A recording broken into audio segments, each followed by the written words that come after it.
माता पार्वती की चीख निकल गई जब उन्होंने देखा कि एक गुस्से से पागल राजा ने महादेव की गर्दन पर अपनी तलवार टिका दी है। वो राजा बाहर निकल, मेरी बेटी की इज्जत से खेलने की यही सजा है। आज तेरा सिर काट कर।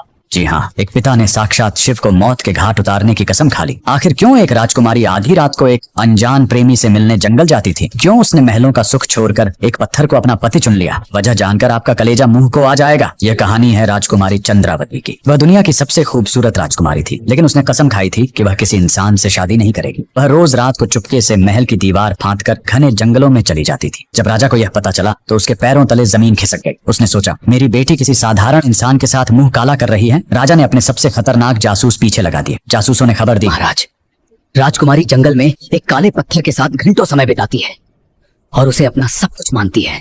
राजा गुस्से में अंधा हो गया। एक काली अमावस्या की रात राजा हाथ में नंगी तलवार लेकर जंगल पहुंचा। उसने देखा कि चंद्रावती एक झाड़ी के पीछे किसी के सामने झुकी हुई है। राजा को लगा वही उसका प्रेमी है। उसने आप देखा न था चिल्लाते हुए अपनी तलवार उठाई और पूरी ताकत से उस आकृति पर वार किया। जैसे ही तलवार चली, एक जोरदार धमाका हुआ। तलवार उस आकृति यानी शिवलिंग से टकराई, लेकिन शिवलिंग टूटा नहीं। सामने साक्षात महादेव खड़े थे। उनकी आंखों में क्रोध था, लेकिन चंद्रावती उनके चरणों में गिर गई और बोली, पिताजी, ये कोई पत्थर नहीं है, ये सृष्टि के मालिक हैं।